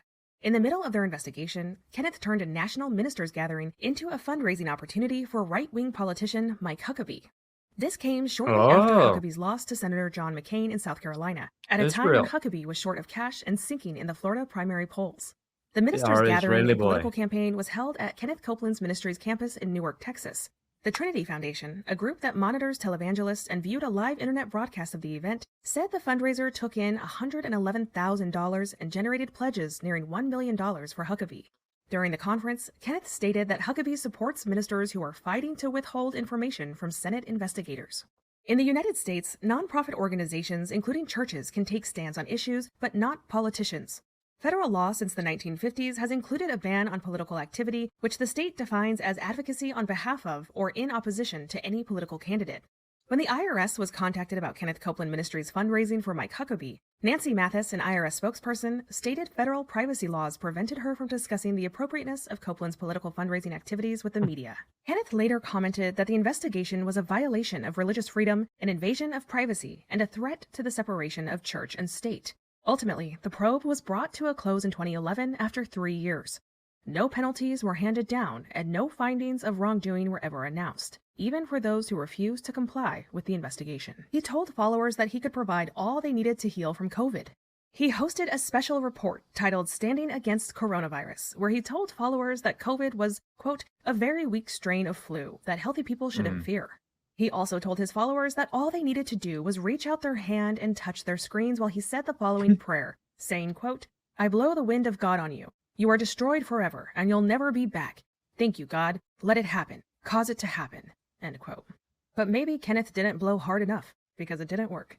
During the same episode, he told viewers that fear is a spiritual force. Fear is not okay. It is sin. It is a magnet for sickness and disease. You are giving the devil a pathway to your body. And he criticized pastors who stopped in-person services due to the pandemic. Kenneth has also been quoted as saying that the United States belongs to his God, saying, quote, this is God's nation, and nobody is going to take it away from him. Now I want to get that clear right now in the name of Jesus.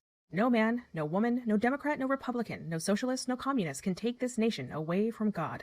I'm telling you right now, God Almighty is head of this nation, not people. Kenneth Copeland's journey highlights the blurred lines between faith and finance, devotion and political maneuvering, spiritual guidance, and controversial stances. His opinion might be the most trusted source of information for the millions of viewers who tune into his sermons every week. Kenneth Copeland's trajectory from his Texas upbringing to the opulent realm of private jets and televangelist stardom may sound like an admirable rise from rags to riches. His promise is that you too could have this lifestyle if you join him in the unyielding belief of the generosity of his God. But if you follow his formula, do everything right, and still don't receive prosperity, just remain quiet, or you'll surely be blamed for not believing hard enough and or not giving enough of your time and money, because those are always the reasons given by con men once their followers realize they've been scammed. This has been the story and scandals of Kenneth Copeland, America's wealthiest pastor. So what are your thoughts, Jake? Oh man, I did not know that much about Kenneth Copeland. Like I'd always seen those moments that we'd clipped or he'd be acting, yeah. But just the backstory is fascinating, and you know I know there's a lot of. He's the most successful pastor. He's the richest pastor of all time. Yeah, I mean, definitely you can't always equate success and money with the strength and truth of what they're actually preaching. He might, although, be saying some true good things, but, you know, whenever you judge a tree, you got to base it on its fruit. What is he producing? And, you know, there's some things that came to mind while we were watching that in terms of like the scriptural premise, right? Is Isaiah 8:20 says, to the law and the testimony, if they speak not according to this word, it's because there's no light in them. And so a lot of modern denominational Christianity, they actually don't speak according to the Torah. They actually contradict it, and they justify kind of a prosperity, wealth gospel, you know, bought by lascivious, cheap grace. And they, you know, justify their own greedy tendencies or shortcomings or adultery, and they say it's covered by the blood of Jesus, and then they continue in it. And another couple verses that I wanted to point out to people, those who are disenchanted with Christianity, and it's because of individuals like this where they see like, hey, it all doesn't add up. Deuteronomy 18:20-22 is the test for false prophets, right? Matthew 15-20 talks about the false prophets and the wolves in sheep's clothing. There's a variety of other things that cover this. One of my favorites that addresses modern Christendom and is almost like very prophetic in the way that it does is Ezekiel 22, verse 26 talks about, her priests have done violence to my law, have profaned my holy things. They've made no distinction between the holy and the common. Neither have they taught the difference between the unclean and the clean, and they have shut their eyes from my Sabbaths, so that I'm profaned among them. And this is, in addition to many other examples, but those were the things that were coming to my mind and thinking about, this is one of the reasons that people get turned off towards biblical faith, or looking into the truth that is contained therein. But it's because representatives like this, they showcase this extravagant, lascivious lifestyle, and then you see those moments where they're just like fake casting out demons, or it gets to the point where it makes people really burnt out, and they want something real. They want something truthful. But these are systems that are built up to make men prosperous. And there's a methodology too. That's why there's a literal evangelist college. It's why people go to seminary or cemetery, right? It's because that's where you learn the business of church. And unfortunately, these individuals that learn the business of church become sometimes the most abusive, manipulative, controllers, liars, because they're hiding what's inside of them by putting on this facade of religiosity. It's like the Pharisees of old, where they're like these whitewashed tombs, right? And so in the same way, how much benefit and truth is he actually bringing to people's lives? And is he just, reaping the benefits of his religious business? He chose to go the route of a famous religious rock star, Christian rock star, versus maybe what he was drawn to when he was younger. Well, and it's so sad because I have family that I know have watched Kenneth Copeland and have, thrown away medicines and stuff like that that could prolong their lives.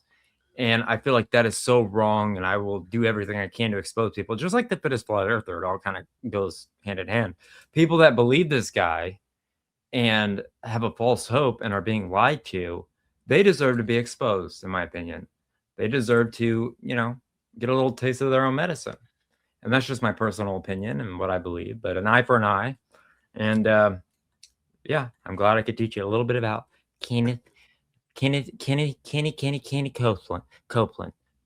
Yeah. Kenneth Copeland. Sorry, I just had a seizure for a second, but we're supposed to test every spirit. And people don't realize sometimes in Matthew 24, there's actually a hint that many will come in the name of Jesus saying he is the Christ, but then they will deceive many. And your dad used to talk about this a lot, Jeremiah. How do we know it's going to be somebody like Hare Krishna showing up, I am Jesus, and that's what they'll deceive? No, there's many people that'll show up throughout time that will point and say, Jesus was the Messiah, but do what I'm saying to do. Believe in my prosperity gospel, not the true gospel or the true instructions of righteousness from the messengers and prophets throughout the ages. You want to hear something funny that my mom and my dad did to me? Well, they did it to me, but they went onto one of these televangelist things, right? And there were these prayer cloths, right? These little pieces of fabric, okay?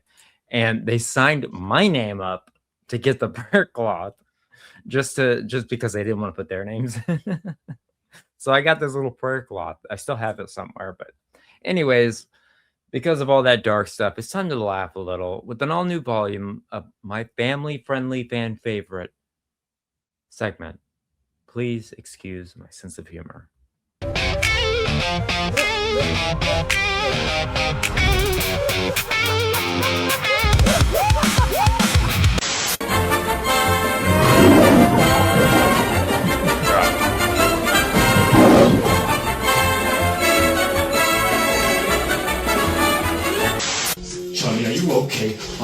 Okay, Charlie, you've been shot by a smooth liberal. No. Okay, Jew. Okay, you fucking Jew. Fucking Jew from Israel. Silence.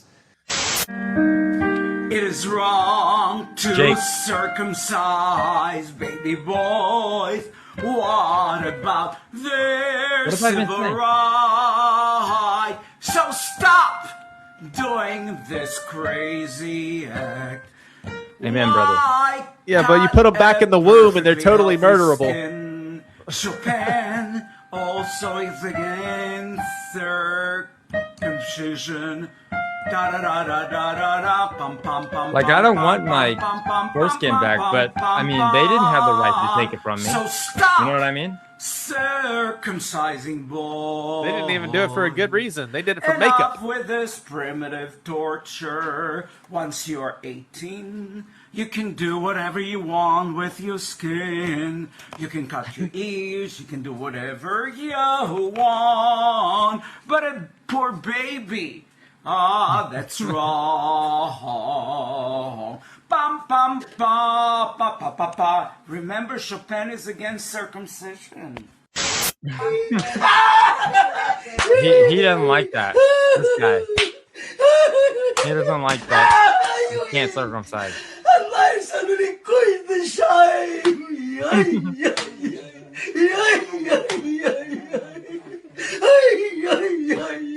I love Israel, oh yes I do. How do you like it? And Netanyahu, I love you, Benjamin Netanyahu. He is the big Yahoo. He is so sweet, kind and caring. How could anyone hurt him? I love Israel, oh yes I do. And Netanyahu, through and through. Just wanted to get on here and say God bless you. Thank you. Are those meta glasses? Johnny, and this is my beautiful wife Emily, and we have a confession that we would like to make to you guys today. We've been lying to you guys for over 4 years. These are not our kids. These are toys. What? These are dolls. These are make-believe. These Those are are not dolls? real. I feel bad. But the funny thing is, I had you guys all fooled. I had you guys fooled for 4 years. You guys thought these were our kids. Do these look anything like us? No. These are dolls. These are toys. Are you guys stupid? I'm shocked you guys believe that. But we do have kids together. Folks, I'm here to tell you the story about Corn Pop. He was a bad dude, tough guy down at the pool. We had a real scrap, chain and all. I can't see. Whoa! Oh no. I love this so much. Getting caught by is nice, but imagine a drone? I edited it for you guys.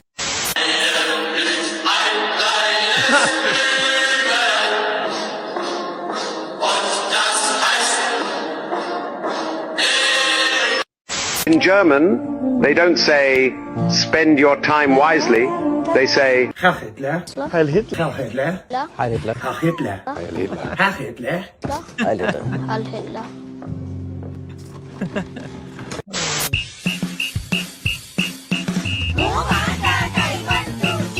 Jew, Jew, Jew, Jew, Jew, Jew, Jew, Jew. Okay, I am about to turn into a ghost. Okay. Yeah. Okay. Ghoster on a roller coaster.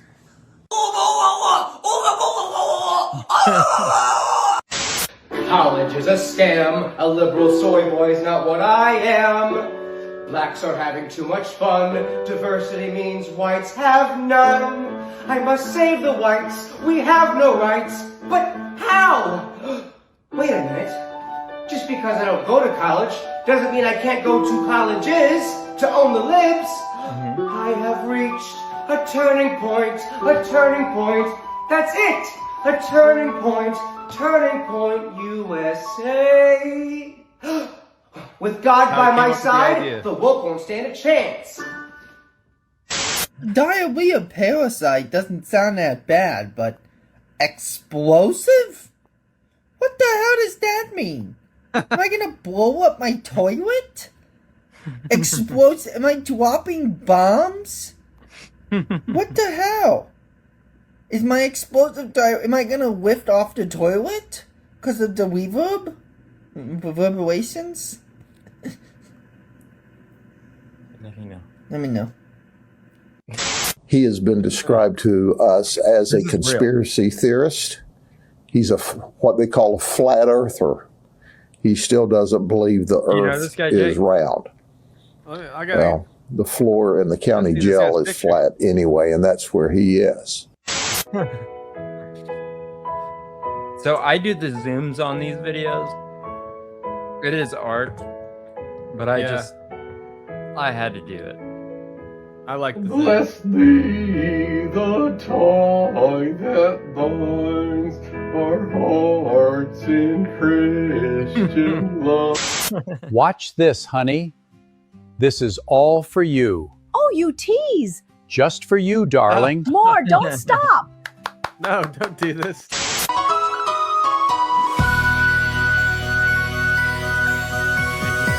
I would wear any of these shirts. Jupiter. I want to say shout out to David and Lynn and baby Gracie. Hey everybody, I hope I'm not too late. I'm here to bring the snacks for the party. Alright, we're going to start with this potato. Put it down in here. And then we got a potato peel. We got to peel the potato. We got to peel it, that's right. Let's put it in there. Mr. Father Gotta Star. be careful though. This is a delicate operation. And we don't also try to step on have kiddos. a slicing utensil. We're going to put that right in there. Okay. Now, watch Mr. Father Star work his magic. Okay. He's working it. He is a married man, by the way, to a woman. Oh, yeah, I can feel it working right now. Working? What's he going to give us, Jake? I don't know. Oh, yeah, I think it's just about done. Let me see what we can pull out here.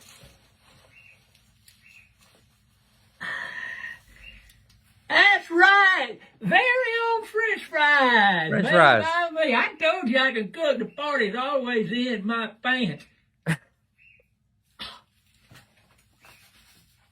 How did he do that? Just need a plate. All right. Hey, I got another message for you right here. Let's get it going. I would like to thank you for watching Skiba News Nation. This has been Mr. Father Star. You can find me anywhere that they allow weirdos. Look up Mr. Father Star on Instagram. Look up Mr. Father Star on Facebook. Look up Mr. Father Star on Cameo. Look up Mr. Father Star on YouTube. He's the homeboy. I'll be seeing you in your dreams. And P.S. You can also find me, Mr. Father Star, on TikTok, but there's going to be a number 2 behind my name because my original account was banned. Maybe if anybody's interested, one day Mr. Skiba can show the video that got me banned. So you guys let me know. Oh, I wonder why So he got Mr. banned. Father Star, great man, great guy. I love him. I think he's so funny. It's obviously comedy and it's obviously satire. If you couldn't tell, I'm just so shocked that some people don't even know what satire means or how it works. But I have quickly come to that conclusion that the majority of this earth we call flat, because it is, does not know what satire is.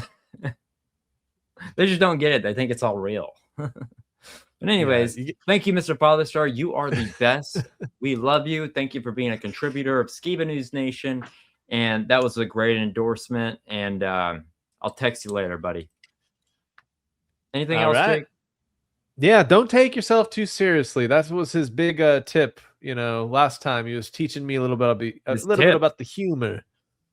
He was teaching me some humor tips. Circumcision? Not that kind of tip.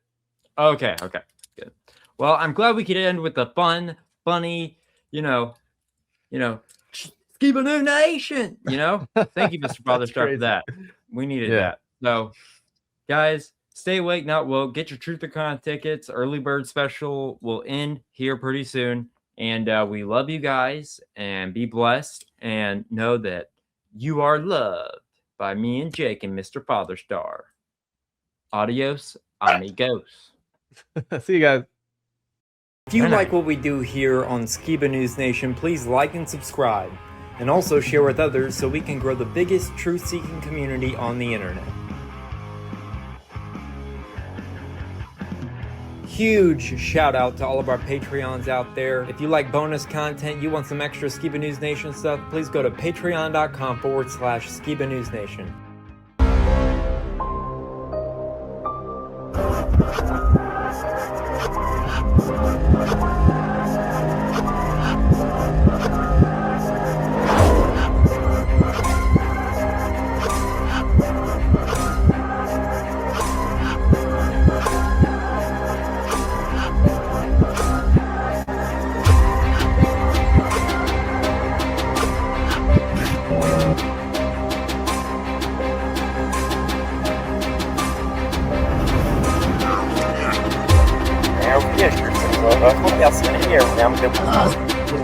Son of the legendary Locke, Jeremiah Skiba.